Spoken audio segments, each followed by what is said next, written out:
Juma Moubarak à tous les musulmans qui nous suivent présentement. Oui, bon vendredi à vous. Qu'Allah vous accompagne tout au long de cette journée, tout au long de votre vie et surtout qu'Allah exauce vos vœux. Bonjour mesdames et messieurs, bienvenue à Bonjour le Faso. Oui, chaque matin nous sommes ravis de vous dire bonjour, de saluer le Burkina Faso, mais de saluer aussi la diaspora qui nous regarde, qui nous suit au niveau de la Côte d'Ivoire, qui nous suit aussi partout dans le monde. Merci de votre fidélité. Alors, cette semaine, vous le savez, nous sommes installés à Pabré pour vous faire découvrir l'histoire du petit séminaire de Pabré. On va terminer avec donc le témoignage des séminaristes. Qu'est-ce qui les a motivés à aller faire le petit séminaire de Pabré? Vous les entendrez dans un instant. On aura la revue de presse ce matin, dans un instant également. Et dans la rubrique invité du jour, nous parlerons tourisme. On a quand même plus de 1080 sites au niveau du Burkina Faso que vous pouvez visiter. Nous allons parler des potentialités culturelles, des potentialités touristiques du Burkina avec l'agence Faso Tourisme. Plus tard, vous le savez, on parlera sécurité routière, on parlera aussi donc des rendez-vous du week-end. Merci, on s'installe confortablement et on démarre l'aventure. Direction Pabré pour commencer. Nous sommes installés au petit séminaire de Pabré et nous avons décidé de vous faire découvrir ou redécouvrir l'histoire du petit séminaire de Pabré qui a 100 ans cette année. Et vous le savez, c'est un établissement aussi par excellence en termes de formation académique. En plus du programme officiel qu'il respecte, il y a des matières spécifiques comme la religion, comme le latin qui sont enseignées. En tout cas, nous avons rencontré des séminaristes, ou pour ne pas dire des petits séminaristes qui sont au niveau de ce petit séminaire-là. Et vous le savez, là-bas, c'est généralement pour les examens, c'est un 100% de réussite.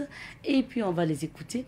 Qu'est-ce qui les a motivés à aller faire leurs études au petit séminaire de Pabré? Vous les entendrez au micro de Ahmed Joël Compaoré. Ouedraogo Ange Salvador. Je fais la classe de 6e et je passe en 5e. J'ai 14 de moyenne. Je suis au petit séminaire Saint-François de Salle de Pabré. Je suis venu ici de ma propre décision. Je suis venu au séminaire dans l'objectif de devenir un prêtre. Leur manière de servir la messe, ça m'a touché. Les parents, ils m'accompagnent dans ma vocation. Oui, les cours se passent bien. Oui, les cours et la formation. Le matin, quand nous levons, nous faisons la prière du matin, la messe, nous prenons le petit déjeuner ensuite et nous allons pour les cours. Le soir, faisons le chapelet ou les vêpres et nous prenons le repas du soir. Oui, je pense que nous aurons besoin d'un bus pour faciliter les sorties et notre visite à Yagma pour le pèlerinage.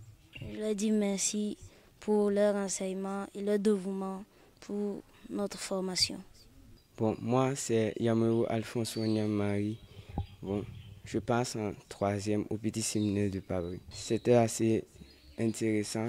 Dehors, avant de venir en 6e, on parlait du petit séminaire de Pabré. Voilà, c'était intéressant. Lorsqu'on regarde les prêtres dehors célébrer, ça donne vraiment envie. J'ai choisi moi-même de venir et je les remercie vraiment parce qu'ils m'accompagnent dans mon choix. La formation en général est en 3 volets. Volet intellectuel, humain et spirituel. Au niveau intellectuel, nous avons le cours dispensé chaque jour par les professeurs permanents ici. Ce sont les prêtres aidés des professeurs vacataires. Nous avons 5 heures le matin et le mardi, nous avons 2 heures le soir. Maintenant, au plan humain, c'est caractérisé par le travail manuel qui nous permet de mieux communiquer entre nous. C'est une séance, on travaille par exemple, on peut cultiver des herbes, désherber un peu pour embellir notre cadre de vie. Il y a aussi des différents sports tels que football, basketball et volleyball. Au plan spirituel, ce sont les différentes activités qu'on fait ici pour prier. Il y a le chapelet le soir, la messe matinale chaque jour, les lectures spirituelles. Je préfère la musique. Je pense que ce n'est pas forcément l'intelligence qui compte. Déjà au recrutement, ce ne sont pas les plus intelligents. C'est ceux qui sont capables de venir. Déjà, rester loin des parents, c'est un peu difficile. Donc, c'est vraiment ceux qui sont capables de venir ici pour suivre la formation. Et une fois ici, ce qui fait qu'on dit qu'on est intelligent, c'est surtout le dévouement des formateurs. Ça nous permet d'essayer vraiment d'aller de l'avant. Je m'appelle Zwetenga Wenkouni Gustave Harold. Je suis nouveau bachelier. Je suis venu au séminaire pour ma formation parce que c'était le lieu propice pour vraiment discerner ma vocation, c'est de devenir prêtre. Moi j'ai décidé de devenir prêtre. Quand on prend le prêtre, c'est l'homme du sacrifice. Et aider les gens gratuitement tout en espérant le royaume des cieux. Et vraiment participer à l'épanouissement de la population. C'est ce qui m'a motivé vraiment à devenir prêtre. Après le bac, c'est le grand séminaire, après la théologie et la philosophie. Ça dépend maintenant de l'archevêque. L'archevêque peut t'orienter quelque part pour que tu partes faire des études, approfondir ta vocation ou devenir professeur, architecte, médecin. C'est lui voir. Les cours ici, ça me plaisait parce que moi, personnellement, j'aime le sérieux. Vraiment être dans un cadre propice pour bien étudier sans problème. Le séminaire a besoin de financement, vraiment besoin de financement parce que on l'a bien constaté, les bâtiments deviennent de plus en plus vétustes. Il y a aussi la bibliothèque qui est là. On a une bibliothèque moderne mais qui n'est pas encore ouverte à cause des contraintes. Il y a aussi la prise en charge des scénaristes qui subit aussi des contraintes aussi parce qu'il n'y a pas assez de fonds. Donc ce qui joue aussi sur la formation. Donc le séminaire a besoin de financement pour pouvoir progresser dans sa lancée de formation. Ce sont les souvenirs de joie seulement, la fraternité qui a régné ici, vraiment la joie, l'entraide mutuelle, etc. Seulement de bons souvenirs. Vous écoutez à l'instant des petits séminaristes, voilà. Ce sont des séminaristes du petit séminaire donc de Pavry qui nous livraient là le pourquoi ils sont allés justement faire leurs études là-bas, ce qu'ils espéraient, comment ça se passe. Et ils étaient interrogés par Ahmed Joël Compaoré à qui nous disons merci. Pour la suite, on va marquer une petite pause. Juste après, on va feuilleter les journaux ensemble. Pour ce matin, nous sommes avec Alphonse Ouedraogo pour la revue de presse. Bonjour. Bonjour à toi, Madame Nikema. Bonjour à toutes et à tous. On découvre les titres d'abord. Alors, donc je commence avec le journal Le Quotidien. Le Quotidien à sa une ce matin affiche SNA Sosico, l'État prend le contrôle total. Toujours avec le journal Le Quotidien, manifestation en France, l'intersyndicale lance un avertissement au gouvernement.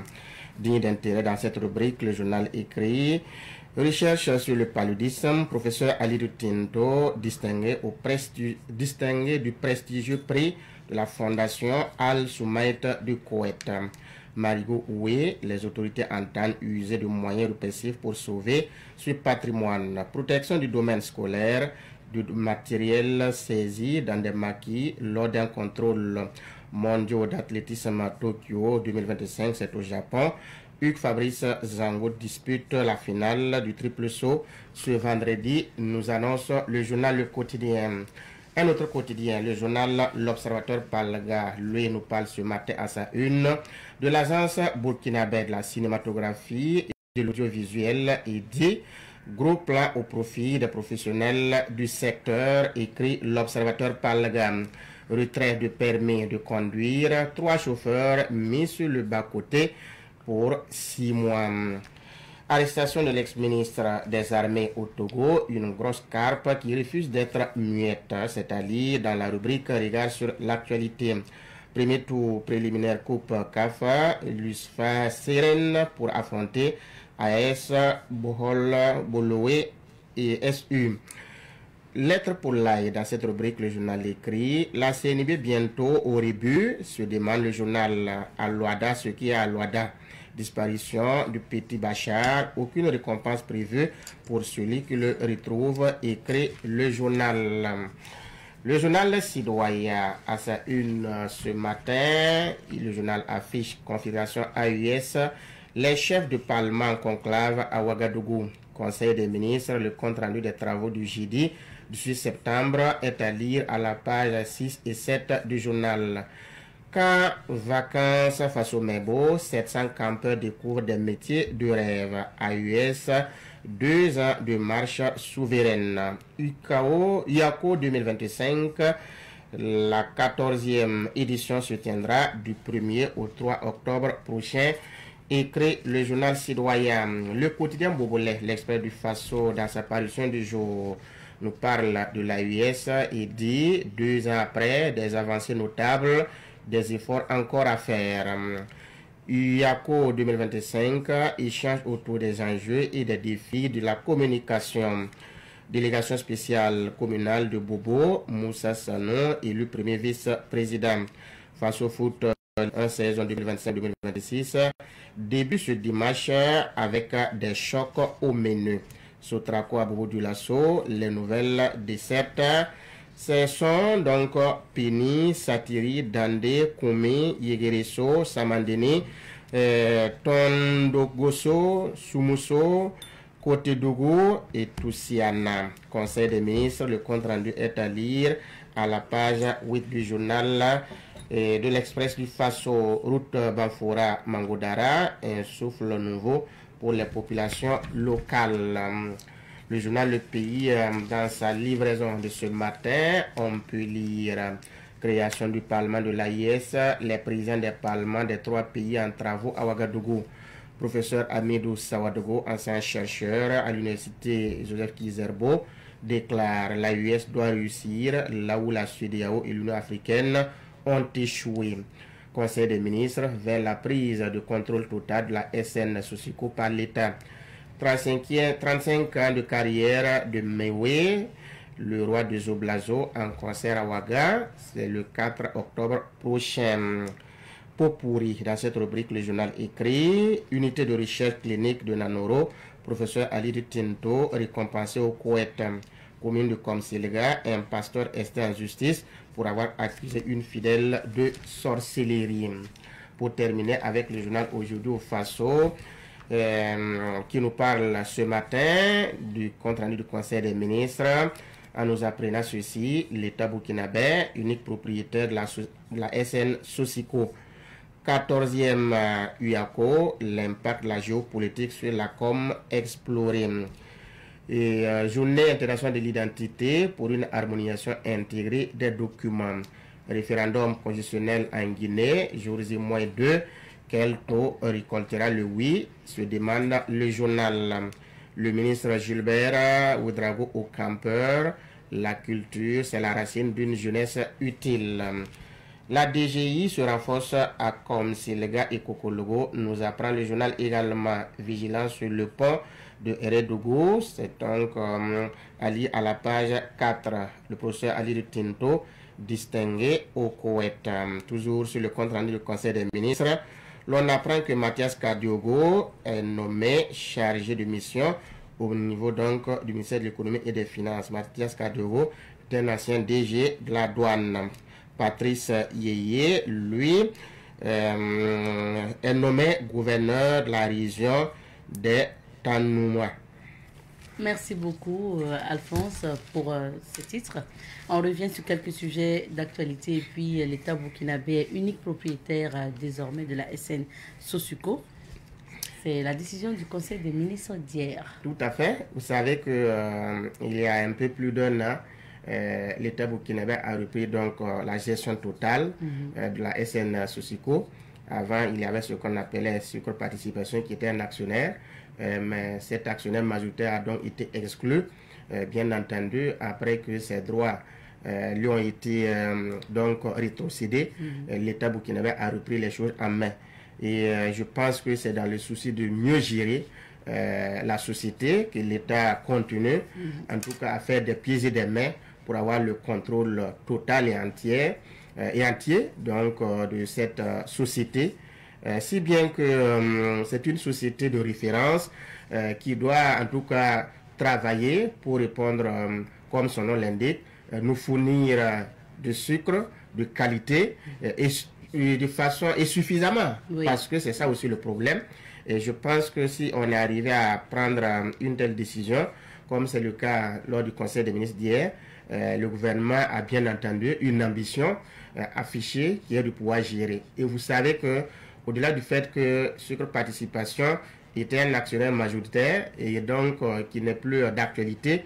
Il y a aussi des particuliers aussi qui avaient des actions dans la société. Donc, en prenant une telle décision, l'État exclut tous ces actionnaires-là. Chacun va reprendre ce qu'il avait mis, payé comme action. Et il appartiendrait maintenant à l'État de s'organiser, de faire en sorte que cette société soit vraiment une société forte, parce que avec SN Susuco, on peut ne pas importer du sucre, mais consommer et même exporter si véritablement il y a une bonne gestion. Donc, certainement, c'est cette ambition qui anime donc le gouvernement. Alors, ce que je remarque est que véritablement le gouvernement est décidé et engagé à reprendre vraiment le contrôle de beaucoup de sociétés pour mieux gérer.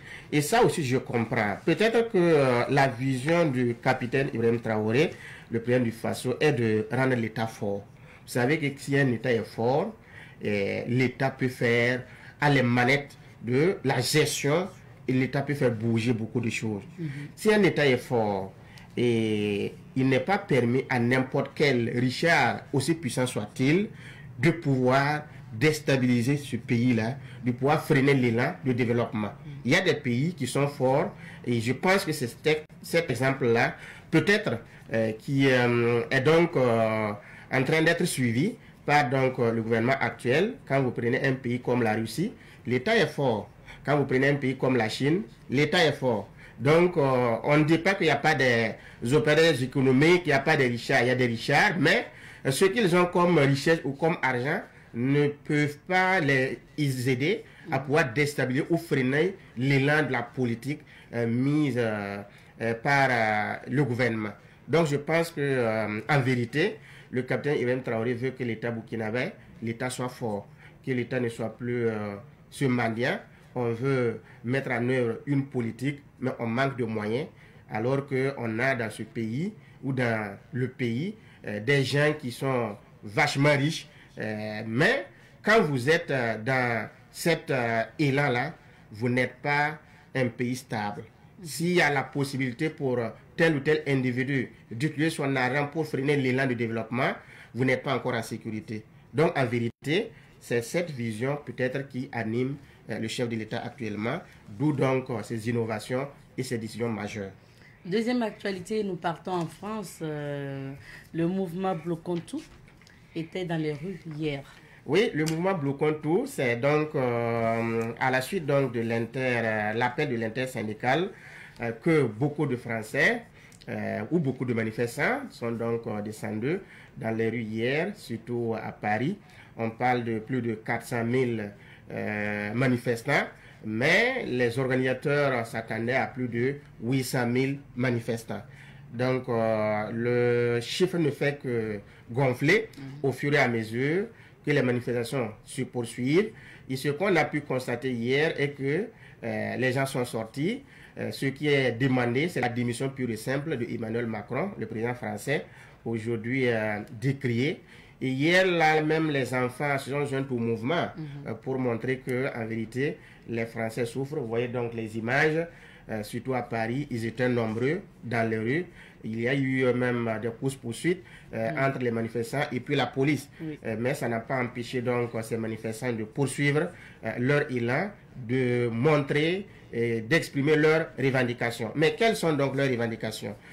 Et vous savez qu'avec l'ancien Premier ministre François Bayrou, le projet du budget de l'année 2026, l'année qui vient, qui a été présenté, ils se sont rendus compte qu'il y a des décisions qui pourraient vraiment empêcher les Français à vivre comme il se doit. Pourquoi? Il y a par exemple leur revenu qu'on va essayer de prélever quelque chose un peu pour étoffer le budget de l'État. Il y a aussi les jours fériés qu'on tente d'effacer peut-être 2 jours fériés, ou même s'ils avaient la capacité d'effacer même les jours fériés. Ça, c'est décrié par les manifestants. Il y a aussi l'assurance chômage. Vous savez que dans des pays comme la France, même si vous n'avez pas encore un boulot, il y a ce qu'on vous donne pour que vous puissiez tenir en attendant d'avoir du boulot. Tout cela est à effacer. Il y a aussi plein de choses. Donc, cette réforme ne plaît pas surtout à l'intersyndicale qui a immédiatement lancé un mouvement appelé mouvement bloquant tout. Effectivement, ce mouvement entend bloquer tout et a même commencé à tout bloquer parce qu'on parle de grève générale. Hier, avec les images qu'on a pu voir, c'est que, en vérité, les rangs de manifestants ne font que gonfler. Alors, mais je pense que, à écouter Jean-Luc Mélenchon, un homme politique également, il dit que Emmanuel Macron n'a pas d'échappatoire, que, en tout cas, de rendre sa démission, et surtout qu'ils sont décidés. Mais je pense que Emmanuel Macron doit dire la vérité aux Français. Comment se fait-il que c'est maintenant que ces manifestations ont commencé et se poursuivent? Et on n'a pas vu ces manifestations il y a 10 ans et même plus auparavant. Ça veut dire que la France ne tient plus financièrement.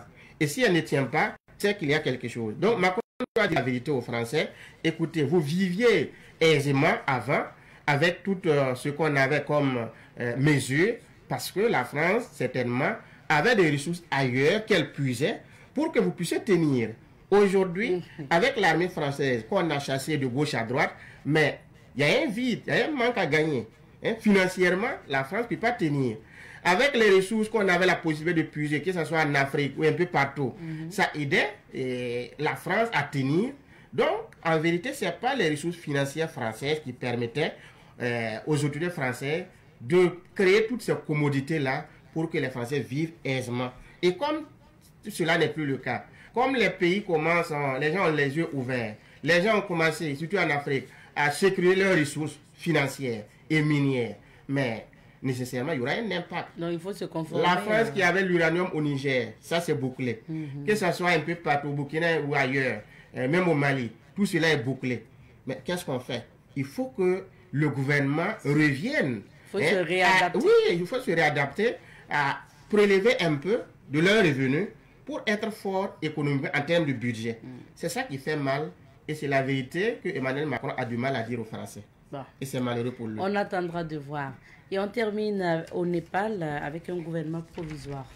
Oui, c'est pareil hein, parce que là-bas, on parle aussi, on a parlé de la malgouvernance. C'est un pays, voilà donc un pays situé en Asie. Le Népal est situé entre l'Inde et puis la Chine. Mais un pays qui vit sur la faible économie de ses ressortissants qui vivent, qui travaillent à l'étranger. Donc, c'est le transfert des fonds de ces travailleurs-là qui permettait au pays de tenir, sinon c'était difficile. Mais les manifestants sont sortis début septembre pour dénoncer des cas de corruption au niveau des autorités, la malgouvernance. Donc, dès que les manifestations ont commencé, le pouvoir a cru pouvoir tenir. Malheureusement, ça n'a pas été le cas. Surtout que quand la police a commencé à tirer sur les manifestants, c'était la goutte d'eau qui a fait déborder le vase. Les gens se sont pris donc aux forces de l'ordre. Et ça a créé vraiment tout le désordre. Il y a on parle de plus de 70 personnes tuées. Même des autorités, des ministres ont été arrêtés. Font certainement partie des personnes qui ont été tuées. Il y a beaucoup qui sont donc exilés aujourd'hui. Et ils sont arrivés à faire chuter le gouvernement. Aujourd'hui, c'est un gouvernement provisoire qui a donc été mis en place avec une dame en tête, Susila Marquis, une dame de 113 ans, l'ancienne présidente donc, de la Cour suprême. C'est elle aujourd'hui qui est en charge donc de diriger ce gouvernement provisoire jusqu'à la date de l'organisation des élections qui est prévue le 5 mars 2026. Donc voilà la température au Népal aujourd'hui. Beaucoup de jeunes, des milliers de jeunes ne font que fuir parce qu'ils ont peur que malgré ce qu'on pourrait appeler victoire qu'ils ont eue dans les rues, que cette victoire leur soit confisquée avec le temps. Donc il y a des gens qui ont peur, qui ont commencé à fuir. Et aujourd'hui, le Parlement a été brûlé, beaucoup d'institutions ont été brûlées lors des manifestations. Le pays est évidemment dans le chaos aujourd'hui. Merci beaucoup, Merci Alphonse, pour ces analyses. On va marquer la petite pause pour découvrir les couleurs du temps. C'est à travers la météo. Et nous recevons ce matin Madame Hélène Sebego, directrice du marketing et de la communication de l'agence Face au Tourisme. Bonjour à vous. Bonjour Madame. Bienvenue sur notre plateau. Merci bien et bonjour à l'ensemble des téléspectateurs de Bonjour le Faso. Merci beaucoup. Merci d'être là et vous le savez, Savane Média, agence Face au Tourisme, c'est un partenariat. Donc vous aurez remarqué qu'au niveau de nos médias aujourd'hui, que ce soit à la radio, à la télé, ces temps-ci, on parle du sitôt, on parle de l'agence Face au Tourisme avec nos invités. Rien qu'hier, donc le directeur général de l'agence Face au Tourisme était à la radio. Aujourd'hui, nous sommes avec la directrice du marketing et de communication. Alors, Madame Sebego, pour parler des sites touristiques du Burkina déjà, comment ces sites se portent? D'entrée de jeu, permettez-moi d'abord de remercier, on va dire, l'ensemble de l'équipe de Savane Média. Voilà, qui en tout cas travaille, fait des pieds et des mains pour la valorisation et la promotion du patrimoine culturel et touristique du Burkina. Vous l'avez dit, il y a un fructueux partenariat entre nos deux structures, je veux dire Savane Média et l'Agence nationale de promotion du tourisme Face au Tourisme. Donc remercier l'ensemble de l'équipe et puis avec à sa tête le PDG, vraiment d'avoir imaginé ce partenariat-là qui nous permet en tout cas de parler de nos actions. Pour revenir à votre question, comment nous faisons pour... Déjà, comment les sites touristiques du Burkina se portent? On va dire que les sites du Burkina se portent vraiment à merveille, se portent bien. C'est vrai, nous sommes dans un contexte marqué par une crise sécuritaire, mais nos sites touristiques, en tout cas, sont en train d'être visités par l'ensemble des Burkinabés. C'est vrai que le contexte fait que nous avons moins d'étrangers qui se déplacent pour aller à la découverte, on va dire, à la conquête de nos sites et attraits touristiques. Mais les Burkinabés ont compris que ça leur revient de découvrir, de connaître leurs sites touristiques. Et notre pays regorge vraiment, on va dire, d'un riche patrimoine culturel et touristique. Nous avons pu, en tout cas, répertorier un ensemble de sites touristiques, un répertoire de 1080 sites touristiques, connus et méconnus. Voilà, connus et méconnus. Et nous avons donc, à travers le département en charge du tourisme, imaginé en 2023 ce que nous avons appelé la grande saison du tourisme interne. Nous avons lancé la 3e édition en juillet. Voilà. Et la grande saison se tient de juillet à septembre.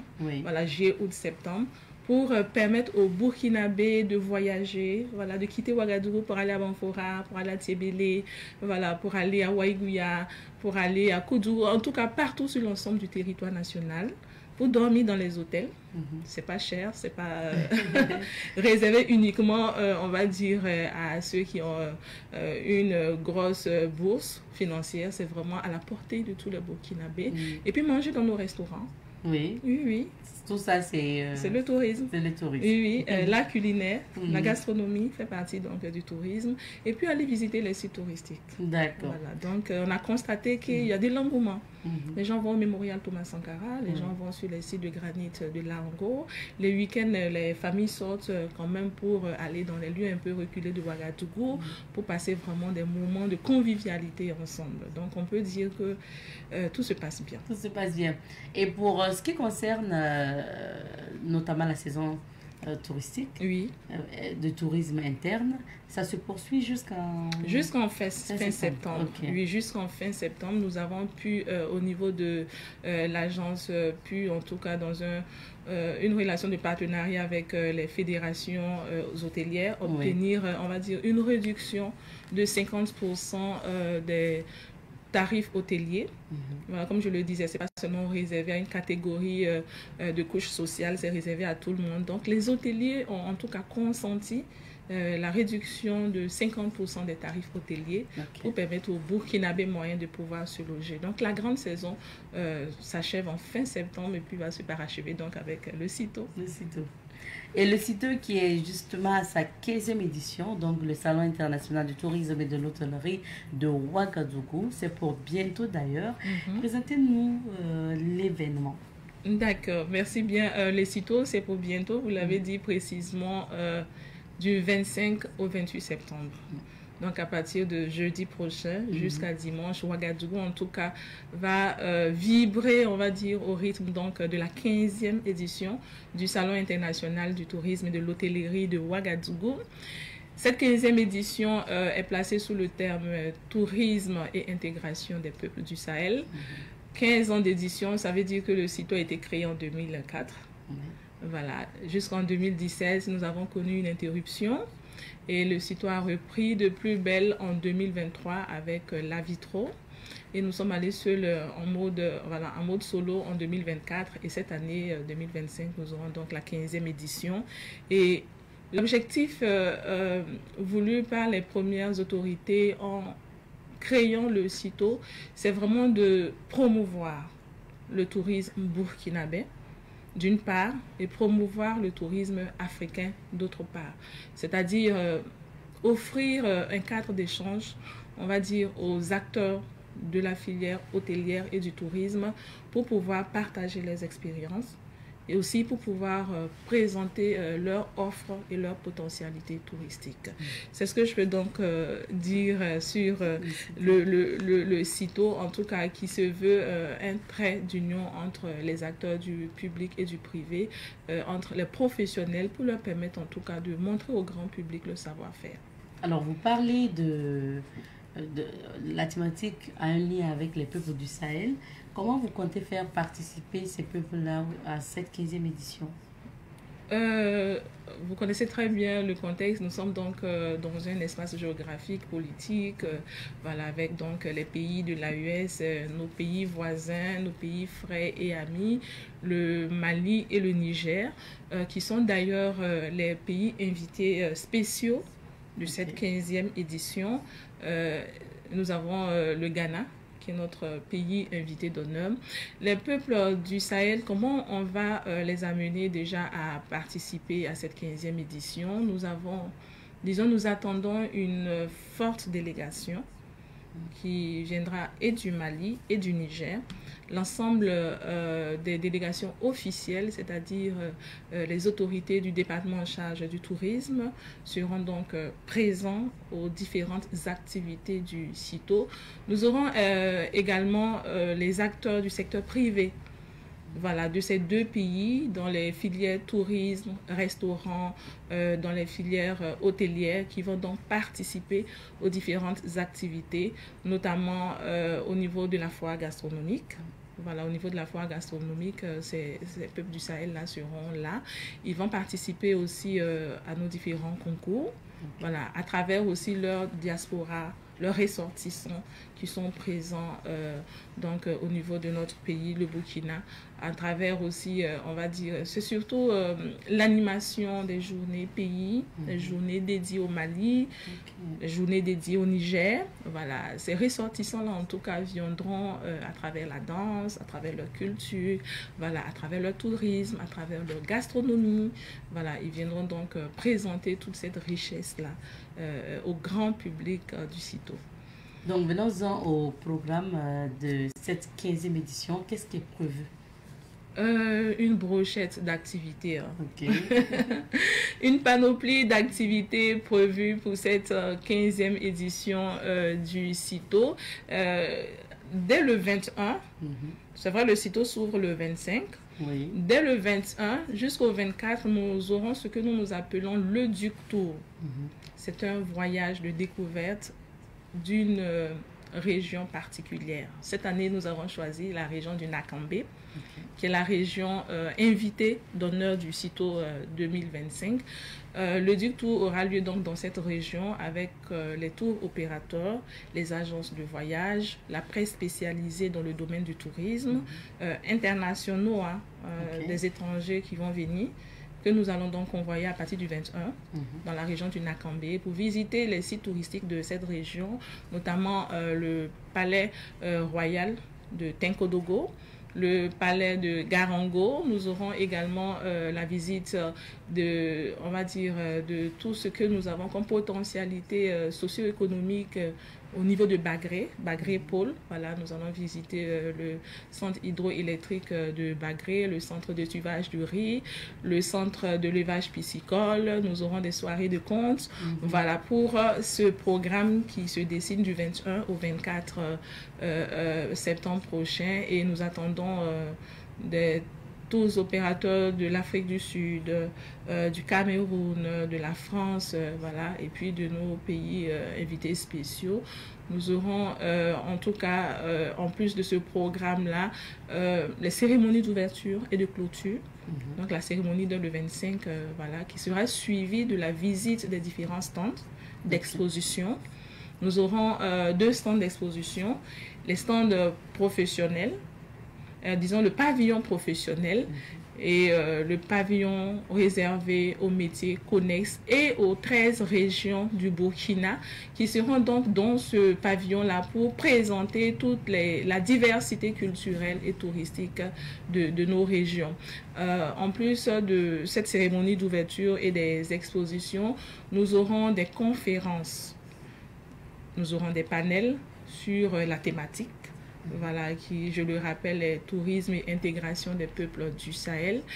Nous aurons des masterclass avec l'ONU Tourisme qui voilà, s'annonce, des experts de l'ONU Tourisme qui seront là pour des masterclass au cours donc, de ce CITO.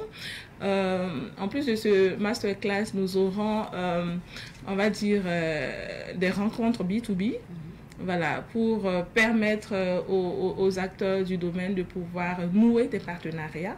Parce que le CITO aussi, c'est ça, c'est offrir des opportunités à toute la chaîne hôtelière et du tourisme. Voilà, nous aurons des rencontres B2B, nous aurons, je vais dire, des visites virtuelles qui font partie des innovations. Peut-être qu'on va venir sur les innovations. Nous aurons des excursions touristiques réservées au grand public, que ce soit les enfants, que ce soit les adultes. Nous avons en tout cas concocté des circuits touristiques attrayants et à titre promotionnel, voilà, pour toute la population de Ouagadougou et environ, pour aller découvrir des sites comme le mémorial Thomas Sankara, le parc urbain Bangré-Ouégo, pour assister au faux départ du Moro Naba, la mare au crocodile de Bazoulé. En tout cas, beaucoup de sites touristiques à l'intérieur de la ville de Ouagadougou et aux environs de la capitale. Donc, nous invitons le grand public, en tout cas, à participer massivement à ces activités-là. Et puis, nous aurons la foire gastronomique. Le salon, c'est pas seulement une activité, on va dire, des seuls, c'est ça, puis des seuls professionnels aussi. Nous voulons que le public se déplace, donc nous avons la foire gastronomique que nous avons en tout cas intitulée cette année le village du CITO.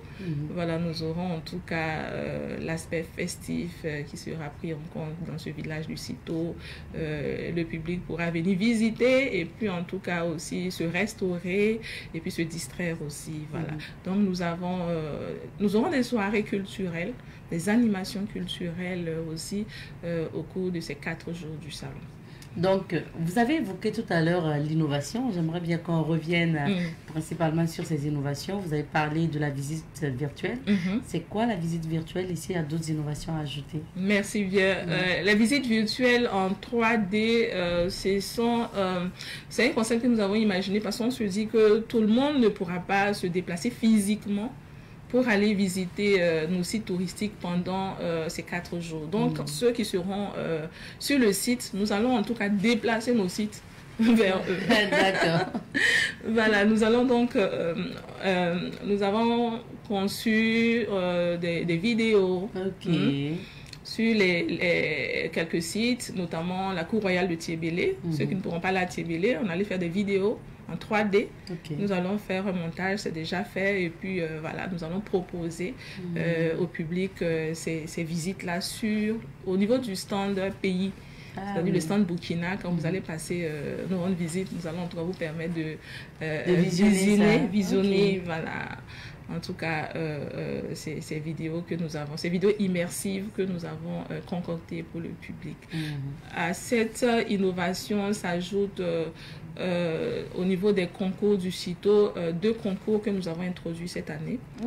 Voilà, c'est notamment le concours Hackathon Tech Tourisme c'est quoi le concours Hackathon Tech Tourisme? C'est vraiment le concours de la meilleure application numérique, parce qu'aujourd'hui on voit qu'il y a beaucoup d'applications sur le digital qui s'intéressent à notre domaine, au tourisme, à l'hôtellerie. Donc nous avons imaginé ce concours-là en tout cas pour stimuler, on va dire, la création de ce type d'innovation-là et voir quelle est la meilleure application sur notre domaine. En plus de ce concours, nous avons le concours de présentation du meilleur projet touristique. Voilà, tous ceux qui ont un projet à nous proposer de valorisation du tourisme, justement, de promotion du tourisme, de développement, voilà, on va dire, du secteur du tourisme. Ils sont donc appelés à proposer, à présenter ce projet-là, et il y aura un jury, voilà, qui va apprécier, voilà, qui va sélectionner, voilà, le meilleur projet touristique et pourquoi pas pour des financements. Voilà. Donc ça, ce sont les innovations. Oui, ce sont les innovations de cette 15e édition du CITO. Alors, le CITO, déjà, vous l'avez dit, ça débute le 25 pour l'événement, même si vous avez parlé d'Educ-Tour qui commence déjà le 21, donc dimanche prochain. Est-ce que vous avez parlé aussi de la possibilité de visiter les sites touristiques pendant le CITO? Est-ce qu'on peut avoir une idée des conditions déjà ou Je l'ai dit, c'est vraiment à titre promotionnel. Voilà, donc ça veut dire c'est à la portée du grand public. Voilà, pour aller visiter nos sites, c'est 1000 francs seulement. Voilà, vous appelez, vous passez à Faso Tourisme ou vous venez le jour de l'événement devant le site du CIAO. Il faut le rappeler, le CITO se tient au CIAO. Vous venez devant le site du CIAO avec 1000 francs seulement pour les enfants et 2000 francs pour les adultes. Vous pourrez donc participer à un circuit touristique. Et ce circuit-là prend en compte, on va dire, l'immersion au sein du salon. C'est-à-dire vous aurez à visiter d'abord le salon, voilà, et puis aller sur les sites. Voilà. Conduit par notamment le CITO? Oui, par des guides accompagnateurs, voilà, de l'Agence nationale de promotion du tourisme, en tout cas, qui est donc ces guides-là qui sont prêts, voilà, pour on va dire présenter l'historique, voilà, accompagner, et sur place, sur les différents sites, voilà, il se trouve des guides professionnels pour accompagner nos excursionnistes. En tout cas, nous attendons le grand public à cette activité-là qui va contribuer donc à promouvoir notre potentiel touristique. On va rappeler les dates du CITO, le lieu précisément et votre appel à l'endroit de Burkinabé en général. D'accord. Le CITO 2025, c'est du 25 au 28 septembre prochain à l'esplanade du CIAO. Plusieurs activités vous attendent au cours de ce salon des professionnels du tourisme et de l'hôtellerie.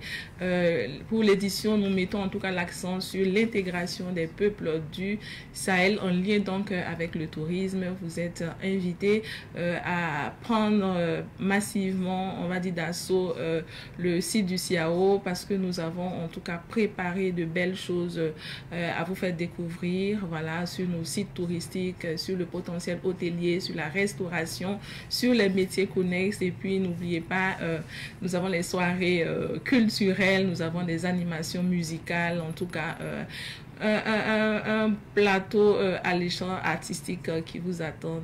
Rendez-vous donc du 25 au 24 septembre prochain pour vivre la 15e édition du Salon international du tourisme et de l'hôtellerie de Ouagadougou. Merci beaucoup. C'est à vous le merci. C'est à vous le merci. Merci bien. Je rappelle que Madame Hélène Sebego est directrice du marketing et de la communication à l'agence Faso Tourisme. On s'arrête ici pour l'entretien de ce matin. Marquons la petite pause et ce sera l'occasion de découvrir encore les images du CITO et les images des sites touristiques de Burkina à travers le spot publicitaire de l'événement. Nous sommes aujourd'hui avec M. Hippolyte Tapsoba de Victoire Auto-École. Bonjour M. Tapsoba. Bonjour Mme Nkiawan. Bienvenue. Merci. Alors aujourd'hui on parle du lot de bord du véhicule automobile. Oui. Bon, déjà on va savoir un peu plus de quoi il s'agit. Ok. Alors, le lot de bord d'un véhicule, c'est le minimum de matériel qu'on doit avoir dans le véhicule en permanence. Cela veut dire que chaque fois qu'on se déplace, il faut ce minimum-là, parce qu'on ne sait jamais. Alors, un pneu peut crever, et sans oublier qu'on peut avoir une autre petite panne. Et si on n'a pas le minimum, on sera là en train de tourner les pouces. Alors, pour ce faire, tout conducteur doit avoir un lot de bord dans le coffre du véhicule. Ouais, c'est un ensemble d'outils qui permet à ce dernier de se dépanner sans l'aide du mécanicien. Voilà. Oui. Et puis, maintenant, pour ce lot de bord, est composé de quoi? Voilà. On va alors, nous avons des images qui les Donc, on va regarder ensemble, Okay. M. Tapsoba, à l'antenne, c'est quoi? Qu'est-ce qu'on voit déjà? Voilà, ici donc, nous commençons donc par un coffret d'ampoule. Alors, tout conducteur qui se déplace doit avoir un coffret d'ampoule. Normalement, dans les textes internationaux, quand vous avez un coffret d'ampoule et que par hasard, un policier ou gendarme vous arrête parce que vous avez un phare qui ne s'allume pas et que vous arrivez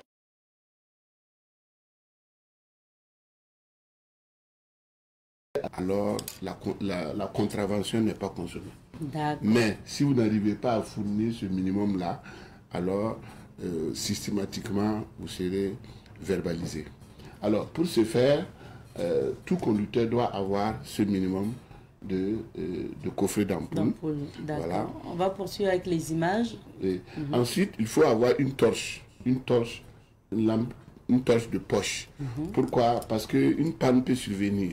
Et si c'est dans l'obscurité, il faut que vous soyez capable d'identifier votre panne, de savoir où se trouve le mal. Voilà. Ensuite,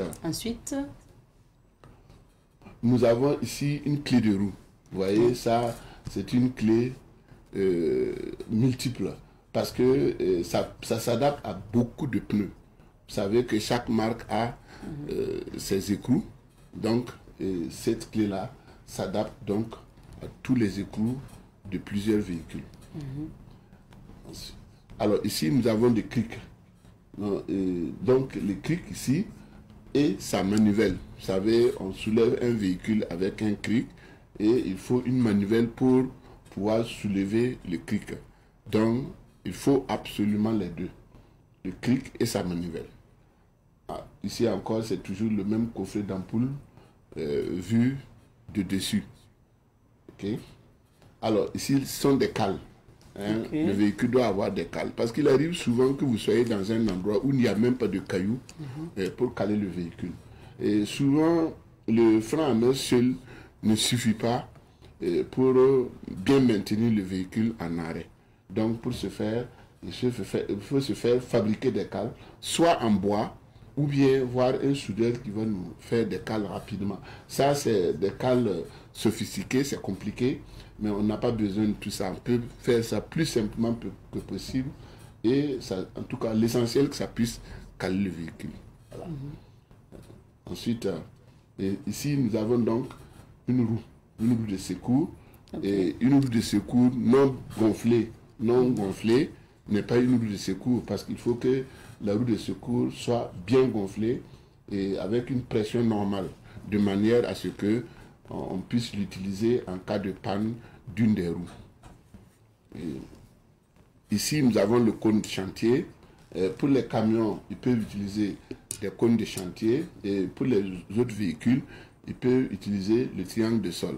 En tout cas, un véhicule qui fait un travail à but lucratif, ou bien les camions et les autocars ou autobus doivent posséder au minimum 2 triangles de sol ou bien au minimum 2 cônes, ou plus de 2 cônes. Pourquoi? Parce qu'ils occupent beaucoup plus la voie, plus que les voitures. Nous savons que la largeur de nos routes, c'est 7 mètres en général.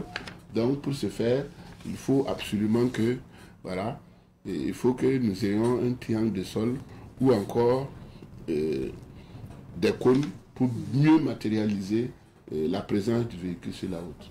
Alors ça, c'est également un truc pour signifier que il y a un véhicule sur le véhicule, ou bien que sur la route, et que probablement le conducteur aussi peut être autour du véhicule, et s'il ne fait pas attention, il peut se faire couiller. Alors pour ce faire, tout conducteur doit avoir un gilet réflectorisé, de manière à ce que l'on puisse le voir de loin. Parce que si on tombe en panne et qu'on n'a pas eu le temps de dégager le véhicule de la chaussée, alors grâce au gilet, on peut nous voir de loin et savoir prendre les précautions nécessaires de manière à ce qu'il n'y ait pas d'accident. Ce sont les gilets orange et vert qu'on a l'habitude de voir avec des rayures réflectorisées, oui, c'est ça. Donc il faut l'avoir. Ok. D'accord. Autant d'éléments justement que vous avez cités. Peut-être qu'on va maintenant savoir à quoi va servir chaque élément. Voilà. Par exemple, le triangle de sol. Ouais, le triangle de sol, tout le monde sait que le triangle de sol doit être placé à 30 mètres à l'avant et à l'arrière s'il s'agit de véhicules à caractère commercial, et pour les voitures à l'arrière seulement si le véhicule est bien rangé à droite. Et s'il n'est pas bien rangé à droite, il faut allumer le feu de danger en plus, de manière à mieux signaler le véhicule. Voilà, il doit être placé à 30 mètres de part et d'autre pour être vu à 100 mètres.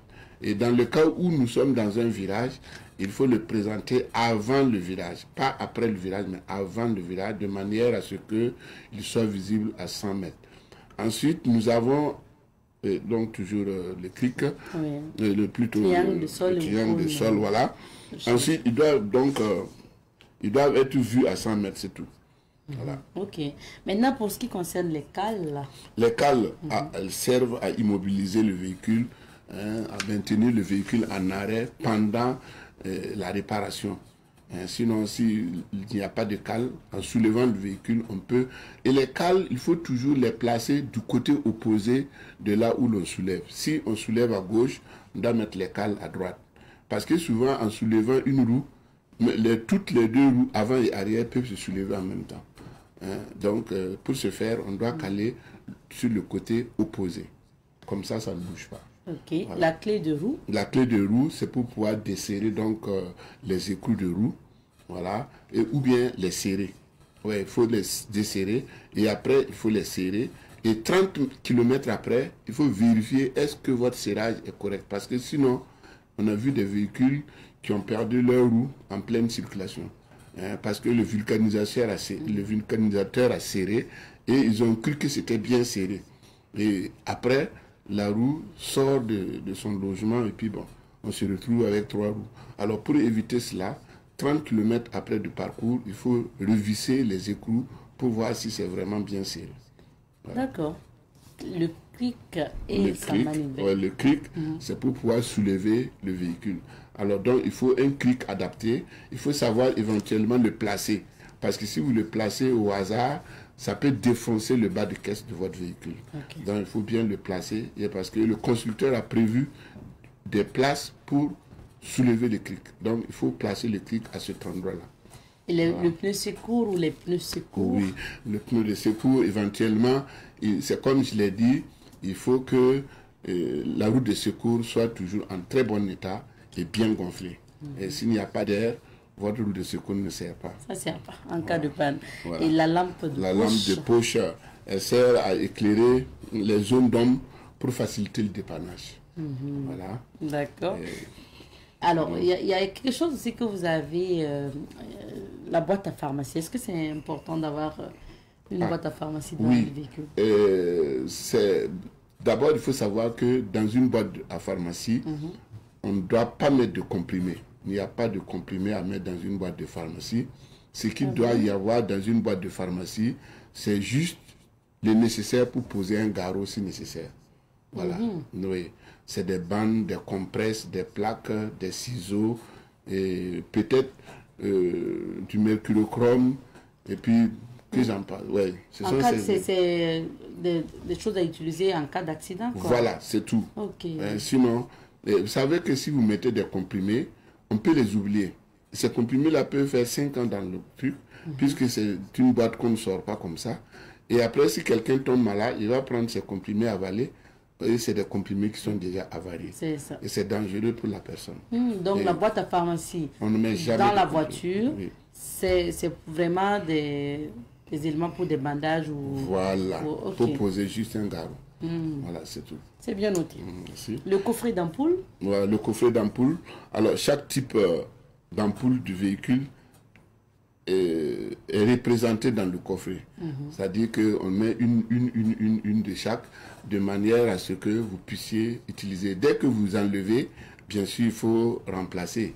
Sinon, vous allez tomber en panne une autre fois sans une ampoule de remplacement. Tellement d'éléments que vous avez cités, donc ça veut dire que pour le bon conducteur, Voilà. lorsqu'il sort, il doit avoir tous ces éléments. Tous ces éléments, c'est une obligation. Et pour compléter, il y a aussi les papiers du véhicule et du conducteur. Voilà. Parce que le conducteur, en se déplaçant, il doit toujours avoir ses propres papiers. Ok. Bon, et pour le moment, au Burkina Faso, tout conducteur, quand je parle de conducteurs, c'est ceux-là qui utilisent leur propre véhicule. Et sinon, je parlerai de chauffeur. Chauffeur, c'est celui-là qui en fait profession. Ok. Si vous en faites profession, et c'est autre chose. Mais tout conducteur doit avoir au minimum son permis de conduire. Maintenant, quand on est chauffeur, non seulement il faut avoir le permis de conduire, il faut éventuellement la carte de la CNSS ou du Carrefour. Parce que c'est des éléments qui prouvent que vous avez été souscrit à Carrefour ou à la CNSS pour votre retraite. Et pourquoi pas, en cas d'accident, les deux services-là peuvent s'occuper de vous. Et bien si vous n'êtes pas déclaré, en cas d'accident, qui va s'occuper de vous? Donc, Voilà. ces propres papiers, les papiers du véhicule aussi. Voilà, et en plus de cela, chaque fois que le conducteur se déplace, il doit avoir un ordre de mission où toutes les personnes transportées doivent avoir leur nom sur l'ordre de mission. Une personne étrangère ne compte pas. En cas d'accident, cette personne-là n'est pas comptée par l'assurance. Alors donc, pour ce faire, le conducteur ne doit pas prendre un corps étranger en réalité. Voilà. Sinon, un particulier, c'est le permis de conduire.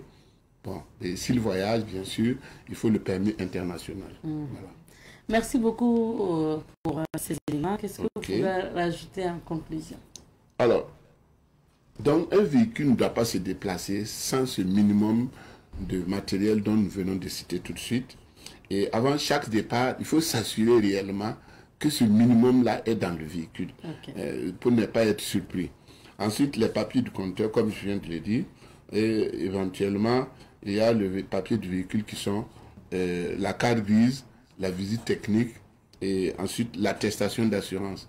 Ces trois éléments, c'est pour les véhicules, des véhicules simples, dont le but n'est pas lucratif. Si le but est lucratif, il y a d'autres papiers qui s'ajoutent. Mais sinon, les trois papiers-là sont obligatoires. Et de nos jours, il y a aussi la taxe des véhicules à moteur, que nous appelons le TVM. Alors, donc, ça se paye chaque année. Alors, donc, toute personne qui se déplace doit avoir obligatoirement, en plus des trois papiers-là, doit avoir aussi le TVM. Merci beaucoup, M. Tapsoba, et merci à notre partenaire Victoire Auto-École pour cette chronique. Alors, je rappelle que nous sommes dans la semaine de la sécurité routière au Burkina Faso. C'est important de rappeler, semaine de la sécurité routière qui a débuté le 16 septembre, ça va jusqu'au 23 septembre. Et on vous invite à beaucoup plus de prudence et de réflexion parce que nous sommes dans la semaine vraiment de réflexion. Et vous l'aurez remarqué, il y a des casques en promo déjà au niveau des feux, mais il y a des casques subventionnés aussi au niveau donc de l'ONASER, du siège de l'ONASER au niveau donc de Ouaga 2000. Et ça veut dire que le gouvernement met tout en œuvre pour que vous puissiez protéger votre tête, surtout pour ceux-là qui sont à moto, à vélo. Allez-y prendre les casques pour mieux vous protéger et surtout profiter de cette semaine de la sécurité routière pour notamment sensibiliser vos proches. Merci, on marque la petite pause et on revient. Bien sûr, lui c'est Honoré Onadja pour les rendez-vous du week-end. Bonjour Honoré. Bonjour à vous, bonjour à nos téléspectateurs, téléspectatrices. Bonjour à Moumbara, que le bon Dieu exauce nos différents vœux et nous permette de semer cette graine de l'amour dans les cœurs des Burkinabés pour contribuer au retour de la paix. Amin. On parle des rendez-vous du week-end, on commence en cinéma. Tout à fait. Quand on aime la vie, ben, on va au cinéma. On va vous donner le programme du ciné Nerroyal et bien sûr celui du ciné Burkina. Du côté du ciné Nerroyal, à la demande des cinéphiles, nous rebeloutons avec le film Gouronga, une marmite, un projet.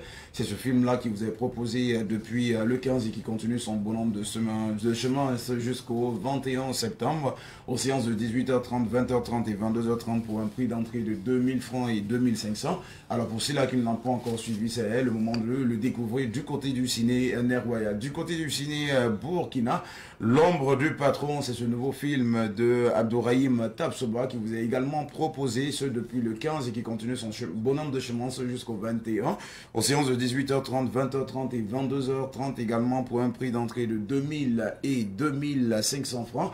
Alors venez découvrir ces différents films, une manière à vous également de soutenir le 7e art. Et on revient à la maison pour les rendez-vous de la maison. Les rendez-vous de la maison, c'est déjà à 11h, votre émission cadeau du jour. Un seul numéro à composer, c'est le 02 21 02 02 pour nous donner des éléments de réponse à la question qui vous sera posée. Et on espère bien en tout cas voilà, qu'on aura un ou une gagnante, c'est selon. Alors participez autant de fois que possible à l'émission pour multiplier vos chances de remporter le cadeau. La rétrospective du Sonré à la télévision, c'est le samedi à partir de 14h et le dimanche à partir de 7h30. Quant à la rétrospective du Sonré du côté de la radio, le rendez-vous il est pris le dimanche à partir de 6h. La rétrospective des pensées et proverbes partagée par le PDG himself. Le rendez-vous est pris sur Savane TV le samedi et le dimanche à partir de 6h. Et toutes ces différentes rubriques vous seront présentées par deux personnes, à savoir le maestro, le capitaine Rasmane Nikema, assisté de Barthélémy Cabri, affectueusement appelé Pataronita Lamdo. C'est ces deux personnes qui se feront le plaisir de vous présenter ces différentes rubriques. Vous le savez, nous sommes la puissance de la communication et que cela une communication sans cette émission, 100 minutes pour comprendre. Le rendez-vous il est pris demain sur l'ensemble des médias à partir de 8h pour le compte de l'émission 100 minutes pour comprendre. Et 100 minutes pour comprendre va recevoir demain le professeur Moumouni Zungrana. Il est enseignant-chercheur en littérature orale africaine à l'université Joseph Kizerbo de Ouagadougou. Avec le directeur de l'info, il sera question de parler de l'an 3 du capitaine Ibrahim Traoré. Alors nous allons vous demander de ne pas zapper, car avec Savane, on se déplace où va la masse. Et bien, vous le savez, on se fait le plaisir encore de nous rapprocher encore plus de vous, chers téléspectateurs, téléspectatrices, mais également, chers auditeurs et auditrices. Merci bien, Honoré. Merci à vous. Et on se retrouve vendredi prochain. Ça marche. Bon week-end à toi. Merci également à vous. C'est l'occasion pour nous aussi de dire bon week-end aux téléspectateurs, puisque oui, la semaine est terminée.